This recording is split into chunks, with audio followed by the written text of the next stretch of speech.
그 예배자의 이름은 바로 우리의 이름이 되어야 됩니다. 하나님께서는 많은 사람이 한 번에 예배드리지만 한 사람을 보고 계세요. 저를 보고 계시고 여러분들을 보고 계시죠.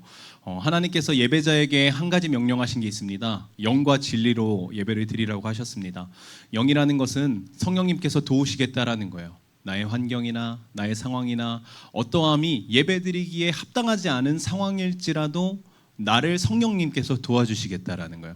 영과 진리 중에 진리라는 것은 말씀이신 예수님께서, 변하지 않은 주님께서 날마다 우리와 함께 계시겠다라는 겁니다. 나의 감정은 변할지라도, 나의 생각은 변할지라도, 나의 믿음이 없는 것처럼 보여질지라도 변하지 않으시는 예수님이 계시기 때문에 영과 진리로 예배 드릴 수 있다라는 거죠. 우리 같이 초점을 주님께 드리고요, 시선을 주님께 드려서 한 사람 찾으시는 예배자가 바로 성도님들이 되시기를 주님의 이름으로 축복합니다. 우리는 이제 사도 시리즈의 마지막 자리 앞에 나왔습니다. 약 10달이라는 시간 동안 저는 여러분들과 함께 11사도가 어떻게 예수님을 따랐는지, 이 11명의 사도가 어떻게 삶을 살아왔는지, 그리고 삶을 어떻게 마쳤는지에 대해서 같이 살펴봤습니다. 이 11번의 사도가 소개될 때 이 자리에 다 계셨던 분들도 계실지 모르지만 못 들으셨던 분들도 계실 수 있잖아요. 그래도 괜찮습니다. 정리하는 시간이 제일 중요한 거예요. 마지막 시간이 제일 중요한 거니까요. 지금까지 들어왔던 사도들의 이야기를 짧게 한번 복습해 볼 건데요. 한 번도 복습한 적이 없었어요. 그래서 마지막 시간이니만큼 한번 이 11사도에 대해서 복습을 할 때, 그때 그 사도 그렇게 들었었지, 그때 그 사도가 그렇게 살았다 그래서 그런 도전을 받았었지, 이런 생각이 좀 나시면서 다시 한번 복귀하는 시간, 은혜가 되새김질되는 시간 되었으면 좋겠습니다. 가장 처음으로 우리가 같이 나눴던 사도는 안드레라는 사도였어요. 이 안드레는 위대한 사도다, 이제 이렇게 소개를 해드렸었는데요. 안드레가 가지고 있었던 영성이 있었어요. 그 영성은 데려오는 영성이었고요, 즉시로 복음을 전하는 영성이 있었습니다. 이것이 안드레의 영성이에요. 안드레가 어느 날 예수님을 만났어요. 그랬더니 당장 집으로 달려가서 자기의 형제 베드로에게 복음을 전하는 거예요. 즉시로 복음을 전하는 영성이 있었다라는 거죠. 오병이어 기적 사건 중에서는 어떻게 먹을까, 이 수많은 사람들을 어떻게 다 먹고 그렇게 배를 불릴까 걱정하던 찰나에 한 소년이 물고기 2마리랑 보리떡 5개를 가지고 있는 모습을 안드레가 포착하고 그 소년을 예수님께 데려오는 그런 모습을 보이죠. 데려오는 영성. 무엇이든지요, 예수님께 맡긴다라는 것은요, 베드로를 데려오고 소년을 데려온다라는 것은요, 수많은 사람들은 자기의 힘으로 자기의 일을 해결하려고 하지만 데려온다라는 것은 맡긴다라는 거거든요. 데려온다라는 것은 의지한다라는 거거든요. 안드레는 처음부터 끝까지 예수님을 신뢰하고 예수님만 믿어왔기 때문에 모든 것을 다 주님께 의지하고 맡겨드리는 거예요. 그래서 우리의 신앙은 주님께 모든 것을 다 맡겨드리는 신앙인가, 아니면 내가 할 때까지 한번 해보고 안 되면 기도하자, 이런 신앙인가, 그렇게 돌이켜보는 시간이 있었습니다. 두 번째 사도는 야고보라 그래서 예수님의 수제자 중에 한 사람, 세베대의 아들 야고보에 대해서 봤었죠. 그래서 야고보는 제가 수식어를 붙이길 죽음으로 꽃을 피웠다, 이제 이렇게 나눴었거든요. 죽음으로 꽃을 피웠다는 것은 무엇일까? 만약에 믿는 사람이, 만약에 그리스도인이 죽음의 자리에 가서 순교까지에 이르렀다면 세상 사람들은 말할지 몰라요. 처참한 죽음이라고요. 그런데 정말 그리스도인이 믿는 자리까지 가서 믿음 때문에 죽었다면 이 죽음은 처절한 죽음이 맞는 것일까? 처참한 죽음이 맞는 것일까? 이제 이렇게 돌이켜 봤었습니다. 사도들 중에 처음 순교한 사람이 야고보였잖아요. 그런데 그 야고보의 죽음으로 인하여서, 신앙인의 죽음으로 인하여서 예루살렘 교회에 더 부흥이 시작되더라고요. 그 사도의 죽음으로 인하여서 애도하는 자들이 늘어나고요, 그 애도하는 자들이 더 굳건한 신앙을 가지고 신앙생활을 더 열심히 하더라고요. 그래서 그렇구나, 이 야고보는 죽음으로 꽃을 피웠구나, 이렇게 말씀을 보았었습니다. 그 다음 세 번째 사도는 레위라는 사도였는데요. 레위라는 사도가 예수님의 부르심을 받고 사도가 된 다음에 이름을 다시 받죠. 마태다라고 이름을 받죠. 그래서 마태복음을 기록했잖아요.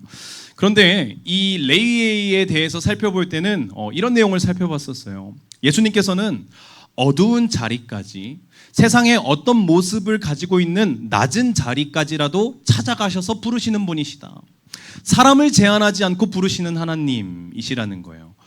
복음이 비껴가는 사람은 한 명도 없더라고요. 하나님께서는 모든 사람을 다 부르시고 계시더라고요. 레위가 세리였잖아요. 그러니까 세무서잖아요. 요즘에 따지면. 그러니까 돈을 가까이 하고 돈을 징수하는 직업이었어요. 근데 성경에 보니까 하나님과 돈은 같이 섬길 수 없느니라 라고 되어 있는 거예요. 그런데 레위는 돈을 가까이 하고 어둠을 가까이 하기에 좋은 장소에서 직장 생활을 했다라는 거죠. 그런데 어느 날 예수님께서 그 세관에 있는 레위에게 찾아가셔서 부르시는 거예요. 나를 따르라. 레위도 주저함 없이 예수님을 따릅니다. 아, 그렇구나. 하나님은 환경도 신분도 남녀도 노소도 그러한 것이 중요한 게 아니에요. 하나님께서 찾으시는 한 사람은 그러한 것이 중요한 것이 아니구나. 모든 사람을 다 사랑하시고 모든 사람을 다 부르시고 계신 분이 바로 하나님이시구나. 이렇게 말씀을 나눴었습니다. 네 번째로 말씀을 들었던 사도는 열심당원이었던 가나나인 시몬에 대해서 들었습니다.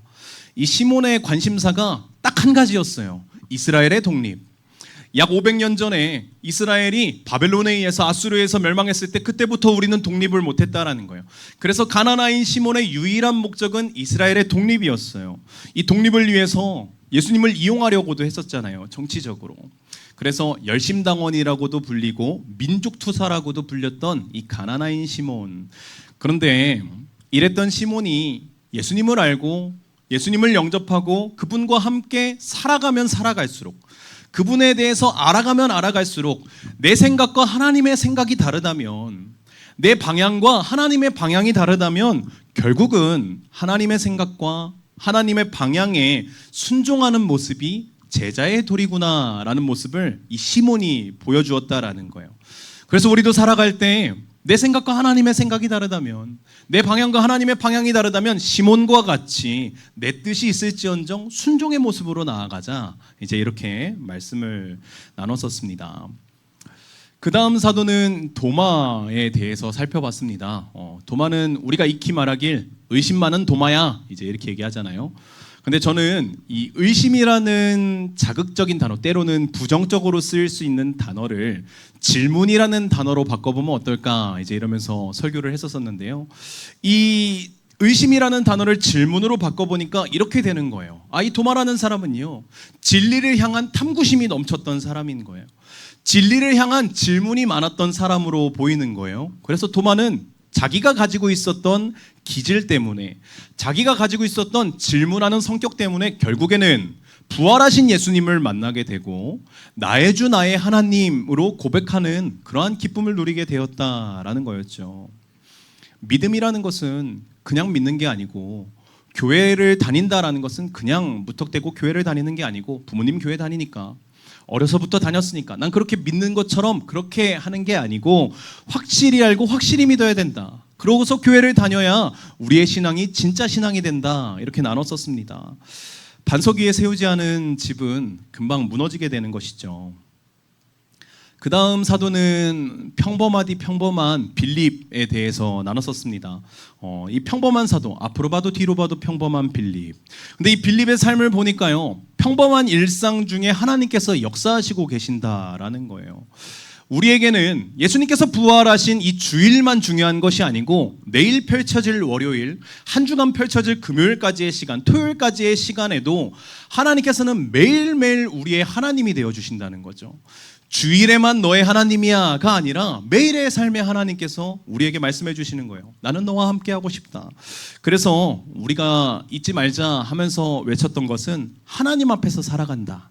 내가 혼자 있을 때도 하나님 앞에서 살아간다. 코람데오의 마음을 잊지 말고 주님께 초점을 맞추고 살아가자라고 말씀을 나눴었습니다. 너무나 잘 알고 있는 베드로에 대해서도 말씀을 들었었죠. 베드로는 너무 많은 스토리가 있지만 저는 그 중에 실패를 딛고 일어난 사도 베드로다라고 말씀을 포커스 맞춰서 나눴었는데요. 베드로가 어느 날 이런 고백을 해요. 주는 그리스도시요 살아계신 하나님의 아들이시니이다. 얼마나 멋진 고백이에요. 주님은 그리스도세요. 하나님의 아들이세요. 그럼 멋진 고백을 하였던 수제자 중에도 1등 수제자 베드로가 총애를 받았던 만큼 베드로에게 찾아온 실패가, 베드로에게 찾아왔던 그 넘어짐이 이렇게 치명적일 수 있을까? 그런 장면을 봤습니다. 예수님께서 말씀하세요. 닭이 울기 전에 분명히 너가 나를 3번 부인할 것이다. 아니에요, 예수님. 제가 어떻게 예수님을 부인할 수 있겠어요? 아니다, 분명히 부인할 것이다. 베드로는 분명히 닭이 울기 전에 예수님을 3번 부인하게 되죠. 모릅니다, 모릅니다, 저주할 정도로 모릅니다 라고 베드로가 외치게 되죠. 그렇게 넘어졌던 베드로에게 예수님께서는 다시 일어날 힘을 주세요. 그때 말씀을 우리에게 적용하기를, 우리도 혹시 넘어졌다면, 지금 오늘도요, 우리가 혹시 넘어져 있다면 예수님께서는요 분명히 일어날 힘도 우리에게 주신다라는 거예요. 예수님께서 이렇게 말씀하세요. 독백이셨던 것 같아요. 예수님의 독백. 시몬아 시몬아, 보라, 사탄이 너희를 밀가부르듯 하려고 요구하였으나 그러나 내가 너를 위하여 내 믿음이 떨어지지 않기를 기도하였다. 말씀에 예수님께서 시몬아 시몬아, 너가 일어나기 위해서, 창조주인 내가 너를 위해서 십자가도 질 건데 내가 너를 위하여 기도하였다라고 말씀하여 주시는 거예요. 우리가 넘어질 때 분명히 예수님께서 우리를 일으켜 주시려고 기도하신다라는 거죠. 그래서 치명적인 넘어짐이었지만 다시 딛고 일어나서 사도가 되었다라는 말씀을 나누었었습니다. 다음 사도는 요한, 사랑을 배운 사도라고 제가 수식어를 붙여서 나눴었는데요. 이 사도 요한이 젊었을 때 어떻게 살았는가? 이 혈기하면 사도 요한 아니었습니까? 천둥과 같다 그래서 예수님께서 우레의 아들이라고 별명을 지어주셨어요. 너 진짜 성격이 불같구나. 천둥과 같구나. 명예욕은 얼마나 있었는지 몰라요. 예수님, 좌편 우편에 우리 형제를 앉혀주세요. 당신이 영광을 받으실 때 좌편 우편에 그 자리가 딱 제 자리예요. 명예욕도 있었고 혈기도 있었던 요한이었지만 예수님의 사랑을 받고 예수님의 사랑을 배우고 예수님의 사랑을 안 뒤에는 사도 요한이 노년에 한 말은 한 가지밖에 없다라는 거예요. 요한이 이렇게 얘기를 해요. 나는 할 말이 사랑밖에 없다. 나는 사랑이 전부라고만 말할 것이다. 그분은 사랑 그 자체이시기 때문이다. 그래서 우리도 사랑을 받고 사랑을 알고 사랑을 배워서 하나님은 사랑이시라고 고백하는 성도가 되자라고 말씀을 나눴었습니다. 잘 따라오고 계신 거 맞으세요? 이 사도들이 이렇게 많아, 이제 이런 생각이 있으신 것 같으신데 잘 따라오고 계시죠? 그 다음 사도는 나다나엘이라는 사도였어요. 이름은 바돌로메라고도 하는데 예수님께서 어느 날 나다나엘에게 이렇게 말씀하시는 거예요. 네가 나를 무화과 나무 아래에 있을 때부터 보았다 함으로 나를 믿느냐? 너가 나를 무화과 나무 아래에 있을 때부터 보았다 함으로 너가 나를 믿느냐? 그러니까 나다나엘이 어느 날 무화과 나무 아래에 있었는데 거기서 하나님 앞에 기도하고 있었는데 예수님이 보시지도 않고 그것을 다 하시는 게 나다나엘은 놀라웠다라는 거예요. 그랬더니 예수님께서 뭐라고 말씀하세요? 아니다. 너가 무화과 나무 아래서 기도하고 있기 전부터 내가 너를 알았다. 만세 전부터, 창세 전부터, 네가 세상에 나기 전부터 내가 너를 알았다. 하나님께서는요, 우리의 머리카락 개수도 셋이잖아요. 나보다 나를 더 잘하시는 분이 하나님이시잖아요. 아픔도 슬픔도 넘어짐도 우리의 기쁨도 우리의 환희도 아시는 분이 바로 하나님이시니까 나다나엘은 굴복하게 된 거죠. 아, 나보다 하나님이 나를 더 잘하시는구나.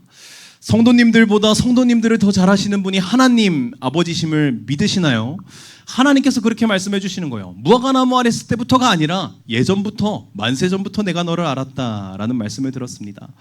무명의 사도 작은 야고보에 대해서 들었을 때는요, 성경을 아무리 살펴봐도 이리 보고 저리 봐도 이 작은 야고보에 대한 설교, 작은 야고보가 한 대사, 어떤 데서도 찾아볼 수가 없었다라는 거예요.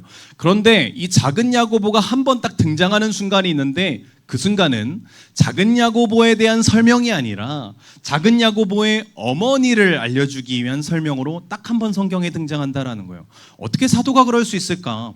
어떻게 사도가 한 번도 소개되지 않을 수가 있을까? 그러면서 저희가 나눴던 것은요, 이 땅에 분명한 것은요, 사람이 기억하는 이름이 있어요. 사람들의 관심사에 끄는 그런 사람들이 있어요. 그런데 그것이 중요한 게 아니라 하나님께서 분명히 기억하시는 이름이 있다라는 거예요. 하나님께서 분명히 기록하시는 사람들이 있다라는 거예요. 안 보였을 때 보이지 않는 곳에서 봉사하고 헌신하고 눈물로 기도하고 믿음의 영적 싸움을 이겨나가고 있는 보이지 않는 무명의 성도들이 있다라는 거죠. 그래서 우리는 사람에게 인정받기보다 하나님 앞에 인정받는 신앙생활을 해야 되지 않을까? 우리가 사회생활을 하기보다 신앙생활을 해야 되지 않을까? 이제 이렇게 말씀을 나눴었습니다. 잘 참아오셨어요. 마지막 11번째 가룟 유다예요. 가룟 유다에 대해서 들으셨을 때는요, 이 유다가 우리에게 거울이 되었다라고 하면서 말씀을 들었었습니다. 최후의 만찬 자리에서 세족식을 받고 분명히 예수님께서 유다 앞에 무릎 꿇지 않으셨겠어요. 발을 씻어주시려면 그런 액션이 있으셔야 되잖아요. 그러고 너희 중에 나를 팔 자가 있다라고 하면서 떡 조각을 받는 자가 나를 팔 자야 하면서 사랑의 떡 조각을 주시잖아요. 그 떡 조각은 권면이요, 기회요, 돌이킴의 외침이셨는데 유다는 그 사랑의 떡 조각을 받고도 마가의 다락방을 박차고 나가서 곧장 대제사장에게 가서 예수님을 은 30냥에 팔아넘긴다라는 거예요. 이것을 우리에게 적용했을 때 분명히 예수님께서 우리의 발을 친히 씻겨주시고 분명히 우리에게 사랑의 떡 조각을 매 줄마다 주고 계시는데 우리가 교회 문 밖을 박차고 나서면 우리가 앞에 섰는 것이 대제사장은 아닐지언정 예수님을 팔아넘기는 자리에 우리가 서 있지 않을까? 예수님을 팔아넘긴다는 게 뭐 거창한 거겠습니까? 아니죠. 예수님의 뜻대로 안 살고 내 마음대로 살아가는 것이 예수님을 부인하는 삶이잖아요. 그래서 가룟 유다가 우리에게 거울이 되어서 내 안에 유다의 그림자가 있지 않을까? 만약에 그림자가 있다면 빛 대신 예수님이 우리의 마음을 비춰주실 때 회개할 때 그 그림자가 다 사라지지 않을까? 이렇게 말씀을 나눴습니다. 그리고 이제 마지막 10달이라는 시간을 지나서요, 성경의 흔적조차 희미한 마지막 12번째 사도 앞에 우리는 섰습니다. 다데오. 사도 다데오와 같은 사람을 하나님께서 오늘도 찾으세요. 하나님께서 찾으시는 예배자, 사도와 같은 사람들을 찾으신다라는 거예요. 물론 가룟 유다를 대신해서 마띠아 사도가 선출되기도 했지만 이방인의 사도라고 자처하면서 13번째 사도라고 불리우는 바울도 있지만 처음 부르심을 받았던 12사도로 따지면 오늘이 마지막이라는 거예요. 이제 우리는 이 삶을 통해서 다데오의 삶, 지금까지 펼쳐졌던 11사도의 삶을 통해서 자기 스스로 이제 물어보셔야 됩니다. 정리하는 시간이 제일 중요하다라고 말씀드렸죠. 성도님들 스스로 물어보셔야 되세요. 어떤 것을 물어보셔야 되냐? 나는 제자 지망생인가 제자인가? 나는 성도 지망생인가 성도인가? 요즘은 문화가 많이 발달해서 지망생이 뭔지 아시죠? 아이돌 지망생이면 아직 가수가 아니라는 거예요. 배우 지망생이라면 아직 배우가 아니라는 거예요. 그렇다면 나는 제자 지망생인가 제자인가? 나는 성도 지망생인가 성도인가? 스스로 한번 물어보는 시간을 가졌으면 좋겠습니다. 이 다데오라는 사도의 이름의 인물의 뜻은요, 담대한 사람이다, 큰 마음을 가진 자다, 이렇게 합니다. 그리고 다른 성경에 보니까 이 다데오를 말할 때 다데오 앞에 수식어가 붙어요. 레베오라고도 하는 다데오, 이렇게 붙더라고요. 그럼 레베오라는 뜻은 무슨 뜻이냐? 따뜻한 마음을 가진 자다, 이제 이런 뜻이래요. 따뜻한 마음을 가졌다. 마음도 크고 따뜻한 마음을 가졌다. 누가복음과 사도행전을 읽어보니까 이 다데오라는 사도에게 또 다른 이름이 있는데 유다라고도 불리더라고요. 유다. 여기서 중요한 것은 가룟 유다와 동명을 가졌다라는 거죠. 그래서 요한복음을 기록한 요한은요, 이 다데오에 대해서 말할 때 가룟 유다와 혼동하지 않도록 가룟인 아닌 유다라고 기록을 하더라고요. 유다라는 이름의 뜻은 찬양한다라는 뜻이에요.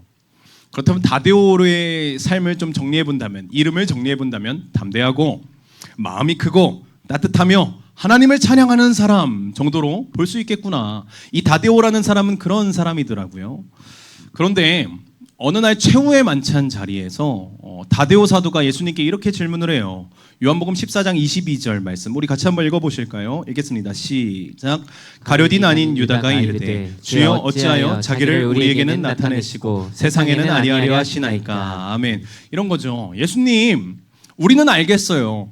우리는 당신이 누구신지, 기적도 베푸시고 눈먼 자도 눈뜨게 하시고 저는 자도 일으켜주시고 물 위도 걸으시면서 당신이 누구이신지 우리는 좀 알겠어요. 그런데요, 세상에는 왜 아니하려 하시나이까? 라고 다데오 사도가 예수님께 최후의 만찬 자리에서 질문을 하는 거예요.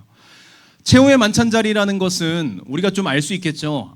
아직 주님의 때가 되지 않았구나, 십자가를 지실 때가 아직 되지 않았구나 라는 것을 우리가 알 수 있겠죠.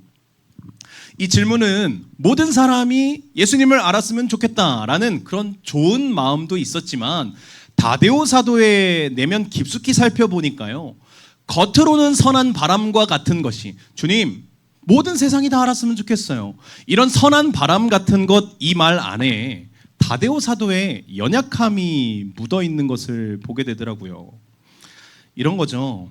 주님, 우리가 이렇게 조롱당하고 손가락질 받는데 차라리 세상 앞에 확실히 드러나신다면, 당신이 누구신지 세상 앞에 확실히 드러나신다면 우리가 이 신앙생활하는 부담을 좀 덜 수 있지 않겠습니까? 지금은 우리끼리만 아는데 당신이 누구신지 알면 제가 좀 편할 것 같아요. 이제 이런 질문이었다라는 거예요. 요즘에 제가 뭐 아들이 한 명밖에 없어서 세비시 이야기밖에 할 것이 없어요. 그 세비시 이야기를 또 드리면 저희 부부가 식기도를 알려줘요. 세비지에게. 그렇다고 얼마나 뭐 디테일하게 알려주겠습니까? 4살짜리 아이인데 이런 거 알려주는 거예요. 세비다, 밥 먹을 때는 기도해야 돼.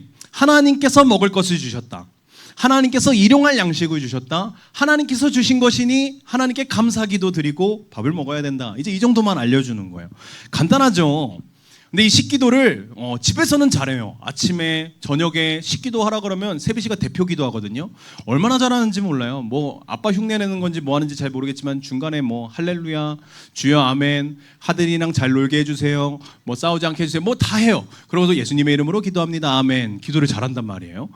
그래서 이제 어린이집에 가서도 했으면 좋겠다. 그래서 세비다, 어린이집 가서도 씻기도 해야 돼. 알겠지? 이제 그랬더니 세비 씨가 어린이집에서는 밥 먹기 전에 노래를 한다라는 거예요. 두 손 짝 이렇게 하는 노래가 있대요. 두 손 짝 하고 뭐 잘 모르겠어요. 제가 뭐 선생님 먼저 드세요. 뭐 친구들아 맛있게 먹자 냠냠 잘 먹겠습니다. 이제 이렇게 하고 먹나 봐요.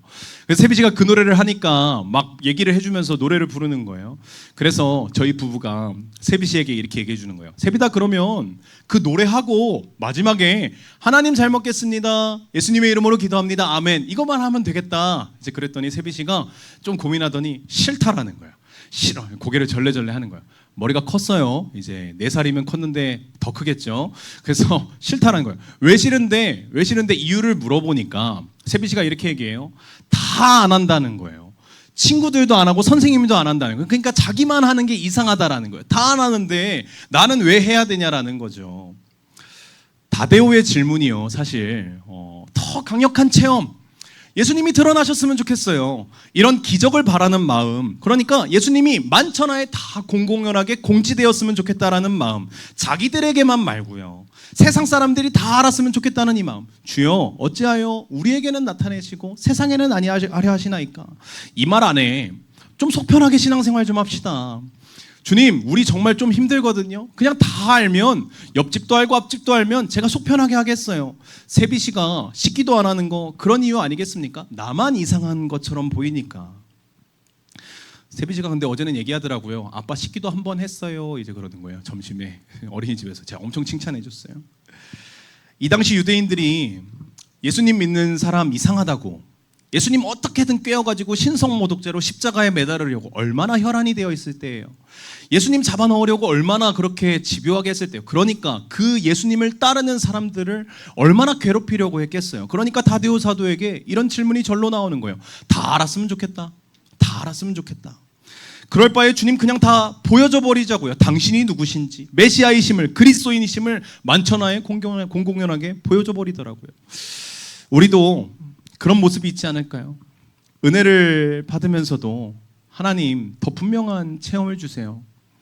확실한 상황에 역전을 주세요. 때로는 내가 믿는 이 복음을 세상이 다 알면 내가 당하는 오해와 불편함이 좀 사그러들 텐데, 빌립 전도대 해보신 분들 아실 거예요. 뭐 길거리에 전도해 보신 분들 다 똑같죠. 쉥 지나가시는 거는 오히려 감사해요. 면박이나 안 주시면 다행이죠.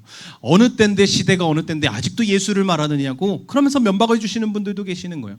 그때 드는 마음, 저 사람도 예수님을 알았더라면 이렇게 이야기를 듣지 않았을 텐데, 다 알았으면 좋겠다, 이런 마음이죠. 체험이라는 것은 참 좋죠. 체험은 너무 좋은 거예요. 하나님께 주신 선물과 같은 거죠.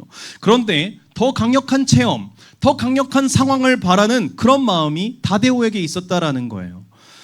그런데 이 다데오의 질문 가운데 예수님께서 답변을 해주시는데, 다데오의 질문의 방향과는 다른 답변을 해주시더라고요.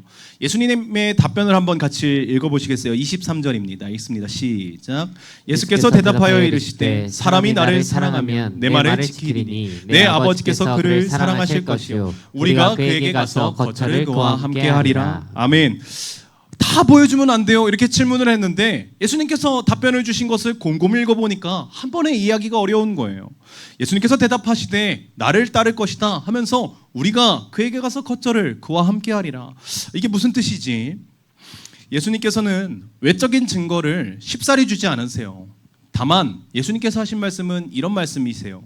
성령님의 내주하심, 성령님이 너와 함께 하실 것이다. 우리가 그에게 가서 거처를 그와 함께 하리라. 내가 너에게 가서 내가 너랑 함께 할 거야 라고 하시는 성령님의 내주하심을 말씀해 주시고 계세요. 다시 말하면요, 눈으로 볼 수 있는 것으로 확증하기보다는 체험, 감동, 감격, 변화, 눈으로 보는 것보단 마음에 찾아오실 하나님, 그 하나님께 집중해 보는 건 어때? 라고 예수님께서 물어보시는 거예요. 여러분, 우리 마음에도 하나님이 찾아오셨어요. 하나님이 아니고서는 선을 행할 수가 없어요. 하나님이 아니고서는 예배 자리에 예배자가 나올 수가 없어요. 쉬지도 않고 졸지도 않고 우리 안에 날마다 계신 분이 성령 하나님이세요. 복음의 본질이라는 것은 밖에서 찾는 게 아니라 안에서 찾아야 되는 거예요. 하나님이 나와 늘 함께하고 계시기 때문이죠. 세상은 다 몰라도요, 내 안에 오신 성령님 하나님이 함께 하신다는 사실이 무엇보다도 더 확실한 증거가 되더라고요. 세비시도 성령 하나님이 함께 하신다고 믿어지면 식기도가 저절로 나오지 않겠습니까? 하나님이 주신 건데 어떻게 감사가 안 나올 수가 있겠어요? 이 자리에 계신 성도님들 대부분 다 성인이시지만 식기도 하기 어려우신 분들 계실지 모르겠어요. 우리 웃으시는 분들은 좀 어려워하시는 것 같기도 하고요. 식기도 하시는 거, 뭐 직장에서, 사회에서 좀 눈치 보인다, 나만 유별 떠는 것 같고 그런 생각이 들 수도 있잖아요. 그런데 내 마음에 하나님이 계신다고 생각해 보세요. 내 마음에 하나님이 계신다면 비단 식기도뿐이겠습니까? 이 세상이 날 뭐라고 해도, 누가 날 뭐라 해도 주님께 그냥 감사가 나오는 거예요.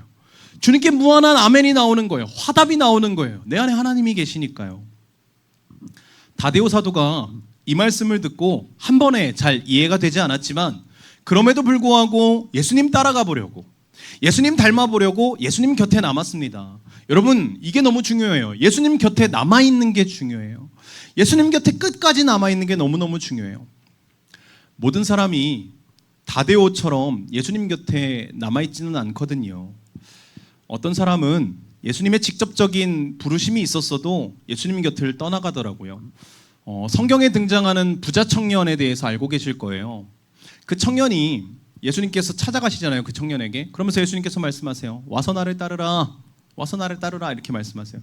그때 나를 따르라 라는 이 말씀은요, 예수님께서 사도들을 부르실 때 하셨던 말씀과 똑같은 말씀이에요. 나를 따르라. 나를 따르라. 만약에 부자 청년이 그때 예수님을 따라 나섰다면 12사도의 명단이 바뀌었을지도 몰라요. 마태복음 19장 21절 보니까 예수께서 이르시되 내가 온전하고자 할진대 가서 내 소유를 팔아 가난한 자들에게 주라. 그리하면 하늘의 보화가 내게 있으리니 그리고 와서 나를 따르라 하시니. 예수님께서 이렇게 말씀하신다는 거예요. 근데 이 청년이 어떻게 했습니까? 청년이 재물이 많음으로 이 말씀을 듣고 근심하며 가니라 라고 되어 있어요. 그러니까요, 온전해지는 길은 정해져 있어요. 온전해지는 길은 예수님을 따르는 거예요. 나를 따르라 하시니 그때 따랐으면 온전해지는 거예요. 예수님께서 제시해 주셨죠. 그런데 청년이 재물이 많았다는 거예요. 얼마나 많았는지는 모르지만 이 청년은 이 부르심의 초청에도, 영광스러운 초대에도 근심하며 돌아갔다라고 되어 있어요.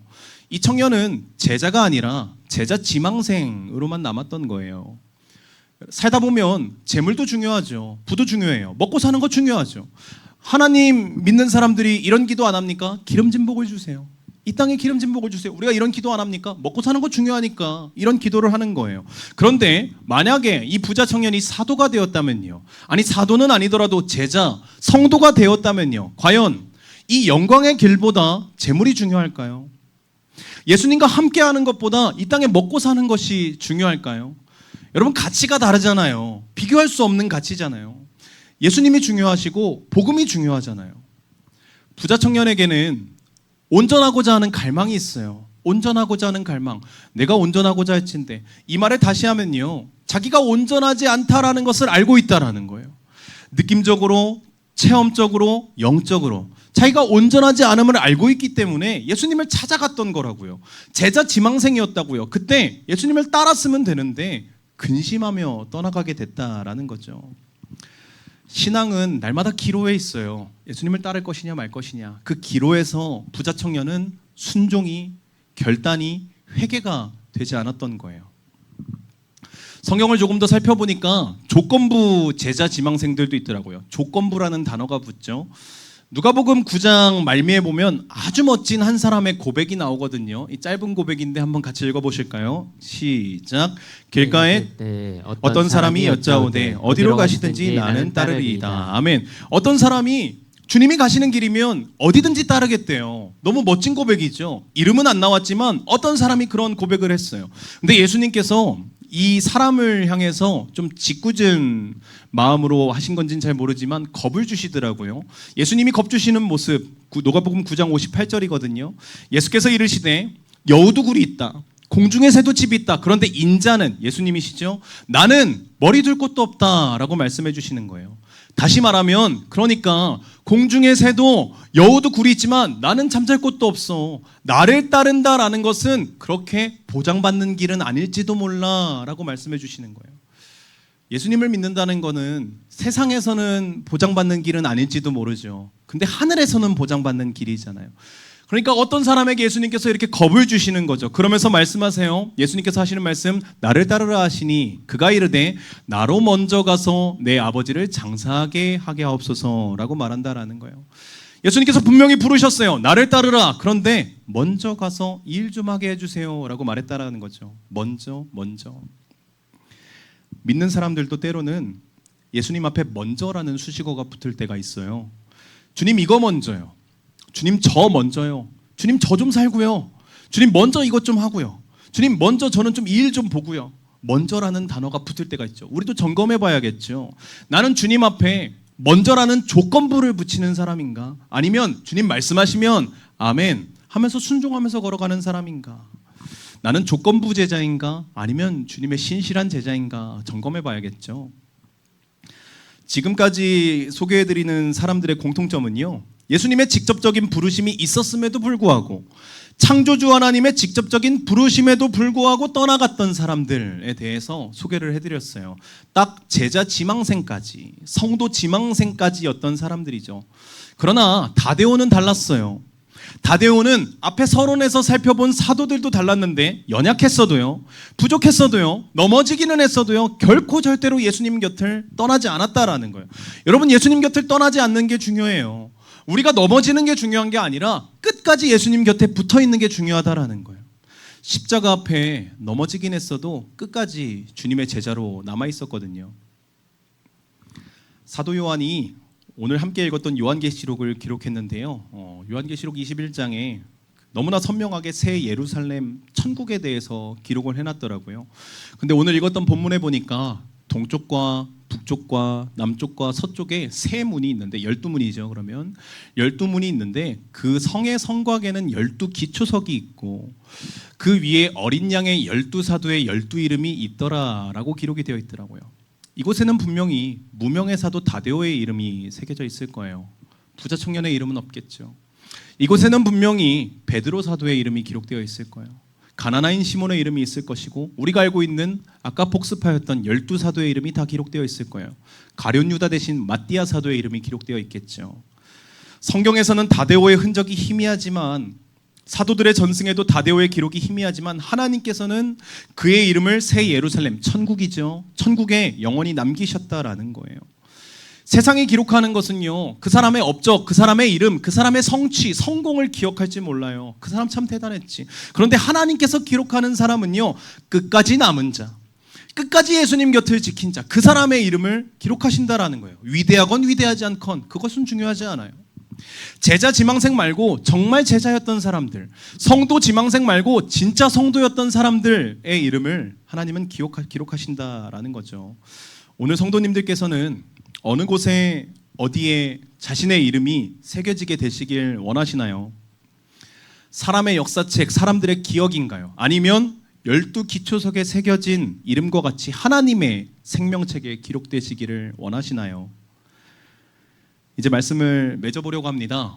요한계시록 21장 천국에 대한 묘사가 시작될 때 1절, 2절 말씀에 이렇게 되어 있더라고요. 우리 같이 한번 읽겠습니다. 시작. 또 내가 새 하늘과 새 땅을 보니 처음 하늘과 처음 땅이 없어졌고 바다도 다시 있지 않더라. 또 내가 봄에 거룩한 성 새 예루살렘이 하나님께로부터 하늘에서 내려오니 그 준비한 것이 신부가 남편을 위하여 단장한 것 같더라. 아멘. 여러분, 새 예루살렘 천국에 대한 묘사를 보세요. 정말 좋은 곳이라는 거예요. 얼마나 좋은 곳이냐면 신부가 남편을 위해서 단장한 것처럼 아름답대요. 우리 자매님들, 우리 여성도님들 얼마나 공들이시고 애쓰셔서 다이어트 하시고 결혼식을 올리셨어요. 저희 아내도 제 모습이 눈에 아직도 훤해요. 그 남편분들은 그걸 다 기억하시고 날마다 그때 아름다웠다 얘기해 주셔야 돼요. 살 수 있는 길이죠. 근데 우리 아내분들은 뭐 다르시겠어요? 턱시도를 입고 성큼성큼 걸어오는 그 모습이 얼마나 눈에 훤해요. 그만큼 아름다웠던 그 천국이 우리에게 예비되어 있다라는 거예요. 신부가 남편을 위해서 단장한 것처럼 아름다웠더라. 이곳은 눈물도 없고 슬픔도 없고 사망도 없어요. 하나님이 친히 우리와 늘 함께 하시는 곳이 바로 천국이에요. 이곳에 저와 여러분의 이름이 다 기록된다면, 오늘 이 자리에 참석하신 모든 하나님이 찾으시는 예배자분들의 이름이 다 기록된다면 이 한평생 정말 후회 없이 인생 살았다라고 말할 수 있지 않겠습니까? 세상은 내 이름을 기억하지 못할지언정 하나님이 기억하신다면 후회 없는 인생으로 살았다라고 고백할 수 있지 않겠어요? 오늘 읽었던 본문 다음 구절 14절 다음 15절 말씀해 보니까 이렇게 되어 있거든요. 내게 말하는 자가 천사예요. 천사가 그 성과 그 문들과 성곽을 측량하려고 금 갈대자를 가졌더라 이렇게 돼 있어요. 금 자를 가졌는데 성곽을 측량하려고 가졌대요. 하나님께서 시키신 명령이거든요. 갈대라는 것은 이제 자를 비유하는 거고 금이라는 것은 완전하다라는 거예요. 그러니까 천국은 완전한 곳이라는 거예요. 금 갈대자로 재어서 만든 것처럼 완전한 곳이 천국인데, 하나님께서 천국을 그냥 만드시지 않고 우리 인테리어 하는 것처럼 이거 넣고 저거 넣고 골라서 사람이 넣는 게 아니라 만세전부터 완벽하게 만들어진 장소가 천국이라는 건데, 우리 이제 이 말씀을 우리에게 적용하면 이 완벽한 천국에 누가 들어갈 수 있는가? 사도들처럼 예수님 곁을 끝까지 지킨 사람, 사도들처럼 예수님 곁을 끝까지 지킨 사람, 정말 주님을 따르기로 하고 영접하고 믿음이 있는 사람들이 이 놀라운 축복의 장소에 들어갈 수 있다라는 거예요. 우리 같이 이제 소망하는 마음으로 마지막 구절 말씀 한번 읽어보실 건데요. 21장 27절입니다. 이 생명책에 우리가 기록되기를 원합니다. 읽습니다. 시작. 무엇이든지 속된 것이나 가증한 일 또는 거짓말하는 자는 결코 그리로 들어가지 못하되 오직 어린 양의 생명책에 기록된 자들만이 들어가리라. 아멘. 생명책에 우리 공동체의 이름이 다 기록된 줄 믿습니다. 한 사람도 빠짐없이 다 기록된 줄 믿습니다. 세상 사람들은 다 금방 잊어요. 그 사람 대단했지, 금방 잊어요. 그런데 하나님께서는 영원토록 각인해 놓으시겠다라는 거예요. 생명책이에요. 나는 제자 지망생인가 제자인가? 나는 성도 지망생인가 성도인가? 우리가 제자가 되고 성도가 되는 축복을 다 누리게 되기를 원합니다. 그러한 은혜로 하나님께서 우리를 초대하세요. 12사도의 삶을 다 돌이켜보셨다면 마지막이 중요합니다. 이제 결단하는 시간이 필요하거든요. 우리 같이 이렇게 결단해보는 거예요. 십자가 앞에 도망갔던 제자들 부활하신 주님 앞에 모였어요. 그렇다면 우리 또한 주님 앞에 살아가면서 도망가는 일이 왜 없겠습니까? 우리도 넘어질 수 있는 일이 왜 없겠습니까? 그런데요, 우리 다시 모이자고요. 예수님 곁을 떠나지 않는 게 중요하다라는 거예요. 혹시 예수님 곁에 떠나지 않고 계속 머무실 수 있으시겠어요? 주님의 제자로서의 삶을 살아가기로 결단하신 분만 아멘으로 화답해 주십시오. 이때 아멘이 크게 나와야 되거든요. 나를 따르라 라는 말씀에 정말